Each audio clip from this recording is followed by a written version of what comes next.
പുലിയുണ്ടെന്നും ജനങ്ങൾ ഭീതിയിലാകുന്നത് വെറുതെയല്ല എന്നും തങ്ങൾ അന്നേ പറഞ്ഞതാണെന്ന് പടിഞ്ഞാറേക്കര നിവാസികൾ.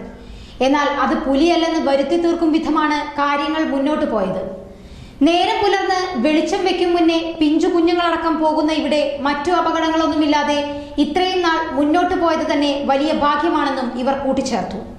ഇന്നലെ വൈകിട്ട് 7 മണിയോടെ പുലിയെ പിടിക്കുവാനുള്ള ശ്രമങ്ങൾ ആരംഭിച്ചു കഴിഞ്ഞു. ഇക്കഴിഞ്ഞ ഡിസംബർ 2-നാണ് ഇപ്പോൾ പുലിക്കണി സ്ഥാപിച്ചിട്ടുള്ള സ്ഥലത്തിനടുത്തുള്ള വീട്ടിലെ വളർത്തുനായയെ രാത്രി പുലി ആക്രമിച്ചത്.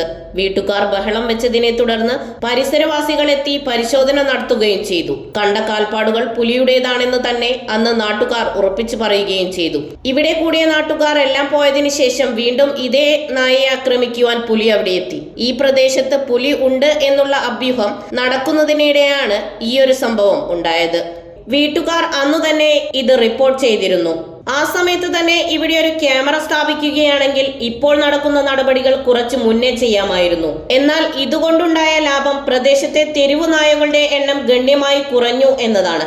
നേരം പുലരും മുന്നേ ഒറ്റയ്ക്കും കൂട്ടായും ജോലിക്ക് പോകുന്ന ആളുകളും വെളിച്ചം വരും മുന്നേ മദ്രസയിലേക്ക് പോകുന്ന പിഞ്ചു കുട്ടികളും ഈ പ്രദേശത്തുള്ള സ്ഥിരം കാൽനടയാത്രക്കാരാണ്.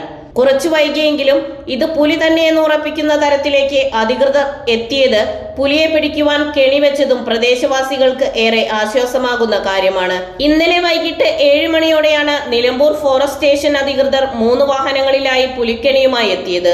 തിരൂർ CI ജിനീഷിന്റെ നേതൃത്വത്തിൽ തിരൂർ SI അടക്കം സ്ഥലത്തുണ്ടായിരുന്നു. രാത്രി ഏറെ വൈകിയാണ് പുലിക്കണി സ്ഥാപിച്ചു കഴിഞ്ഞത്. പുലിക്കായി കൂട്ടിൽ ആടിനെയാണ് വെച്ചത്. എന്നാൽ പുലി കൂടിനടുത്ത് വന്ന് തിരിച്ചുപോയി എന്നാണ് മനസ്സിലാകുന്നത്.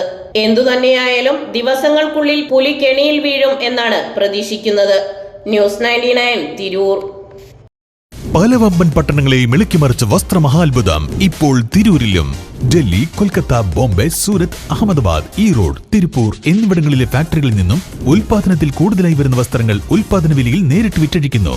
ഫാഷൻ വസ്ത്രങ്ങൾ ഇത്രയേറെ വിലക്കുറവിൽ ഇതാദ്യം. 3/4 ഷോർട്സ്, ലേഡീസ് പല്ലാസോ, ലെഗിൻസ് 79 രൂപയ്ക്ക്, മെൻസ് ടീഷർട്ട് 99 രൂപയ്ക്ക്, ladies kurti, top, leggings, jeggings, skirt 99 രൂപയ്ക്ക്, ലേഡീസ് ടീഷർട്ട് 99 രൂപയ്ക്ക്, ഗേൾസ് ആൻഡ് ബോയ്സ് ടീഷർട്ട് 49 രൂപയ്ക്ക്, ബെഡ്ഷീറ്റ്, ബ്ലാങ്കറ്റ് 99 രൂപയ്ക്ക്, കിഡ്സ് ഷോർട്ട് 19 രൂപയ്ക്ക്, മെൻസ് കാഷ്വൽ ഷർട്ട് 149 രൂപയ്ക്ക്, മാറ്റ് 19 രൂപയ്ക്ക്. ഈ വിറ്റഴിക്കൽ മഹാമഹം സ്റ്റോക്ക് തീരുന്നതുവരെ മാത്രം. ആദ്യമെത്തി വസ്ത്രങ്ങൾ കരസ്ഥമാക്കാൻ ഏവരെയും ക്ഷണിക്കുന്നു. വസ്ത്രമഹാത്ഭുതം, municipal stadium, Tanur road, Thazhepalam, Tirur.